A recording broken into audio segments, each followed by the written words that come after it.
Allez, on complique un peu les choses. On va donner le sinus et le cosinus pour des angles plus compliqués. Donc pour moi, des angles compliqués, c'est des angles que vous ne pouvez pas placer du premier coup sur la droite. Donc, on commence avec cosinus 2015 pi. Donc pour cosinus 2015 pi, la première chose qu'on va faire, c'est qu'on va prendre 2015 pi et on va trouver sa mesure principale, c'est-à-dire quelque chose fois 2pi, donc un certain nombre de tours du cercle, plus la position finale.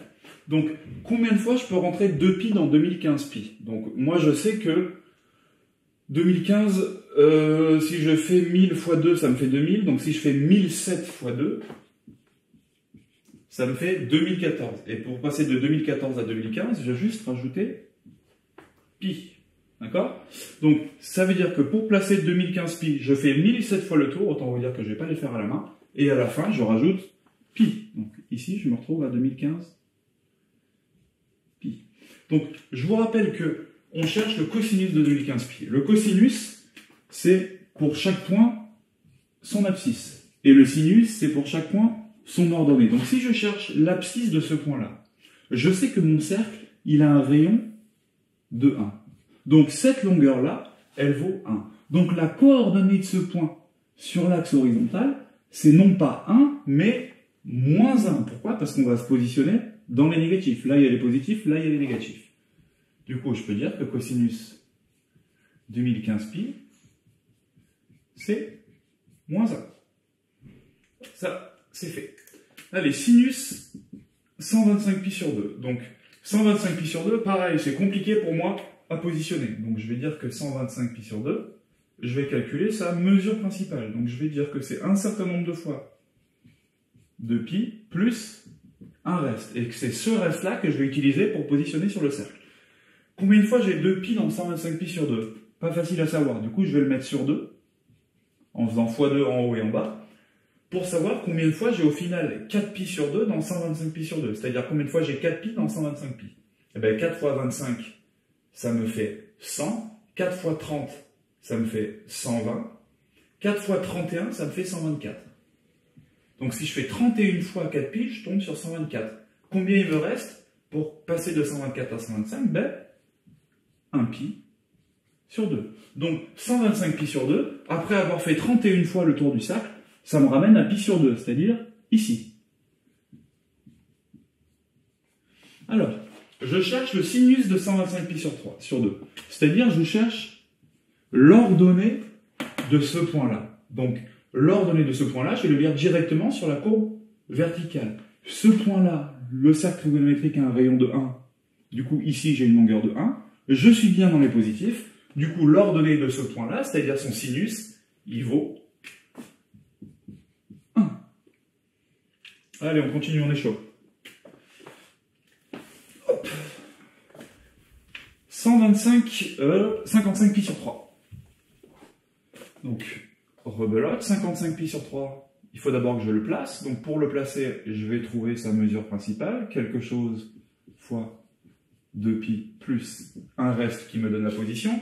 Je mets tout au même dénominateur, pour que ça soit plus simple à compter. Combien de fois j'ai 6 pi dans 55 pi? Parce que 2 fois 3 pi, ça me fait 6 pi. Ben, 6 fois 8, 48, 6 fois 9, 54. 54 pour aller à 55, pi sur 3. Donc, pour positionner 55 pi sur 3, je fais 9 fois 2 pi. Maintenant, je peux effacer ça, ça ne me sert plus à rien. Donc, je fais 9 fois le tour complet et je rajoute pi sur 3. Donc, je me retrouve ici. Ça, c'est 55 pi sur 3. Donc, je vous rappelle les 3 valeurs que vous devez connaître. Pi sur 3, pi sur 4 et pi sur 6. 1, 2, 3. Racine, racine, racine. Et je divise tout par 2. Moi, pour ce 55 pi sur 3, je cherche son cosinus. Donc, je cherche l'abscisse de ce point. L'abscisse de ce point, c'est racine de 1 sur 2. Et racine de 1 sur 2, c'est la même chose que 1,5. Et hop. Vous voyez comme ça se fait tranquillement. En fait, si vous savez calculer les angles orientés, vous n'avez plus aucun souci après. On s'en refait un. Alors, moins 95 pi sur 4. Je calcule l'angle orienté. Quelque chose fois 2 pi plus un reste. je vais le mettre sur 4 pour que ça soit plus simple à compter.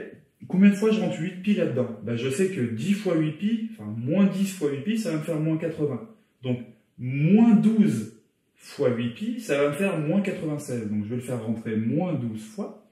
Et combien il faut que j'ajoute ou que j'enlève à moins 12 fois 8 pi, c'est-à-dire à moins 96 pour faire moins 95? Et bien il faut que je rajoute pi sur 4. Donc pour positionner ce moins 95 pi sur 4, je pars de là. Je commence par faire moins 12 fois le tour de mon cercle. Une fois que j'ai fait mes moins 12 fois le tour de mon cercle, je rajoute pi sur 4. Donc je me retrouve ici, à la moitié. Là, j'ai moins 95 pi sur 4. On me demande son sinus. Donc on me demande l'ordonnée de ce point, c'est-à-dire ce que je vais lire ici. Donc moi, je vous rappelle que pour les trois angles que vous connaissez ici, qui sont pi sur 3, pi sur 4 et pi sur 6, vous avez toujours 1, 2, 3, racine, racine, racine, et je divise tout par 2. Donc pour mon moins 95 pi sur 4, si je cherche son sinus, je le lis ici, c'est racine de 2 sur 2. Et c'est terminé. Vous voyez que dès que vous vous retrouvez face au cosinus ou au sinus d'un angle qui est un petit peu charnu, qui est un petit peu gros, la première chose à faire, c'est d'enlever ce qui sert à rien en calculant la mesure principale. Une fois que vous avez la mesure principale, vous la positionnez sur votre cercle trigonométrique, et ensuite vous vous dites, c'est pas compliqué, je connais 1, 2, 3 valeurs du cosinus. Avec celle-là, je peux retrouver les 3 valeurs du sinus. Du coup, j'ai toutes les valeurs de ce côté-là. Du coup, j'ai toutes les valeurs de ce côté-là. Et du coup, j'ai toutes les valeurs de ce côté-là. Et vous faites ça tranquillement. Allez, à vous de jouer, on vous en a mis plein en dessous. Entraînez-vous à ça. Franchement, ça fait bosser la mesure principale, ça fait bosser les sinus et les cosinus, ça fait tout travailler.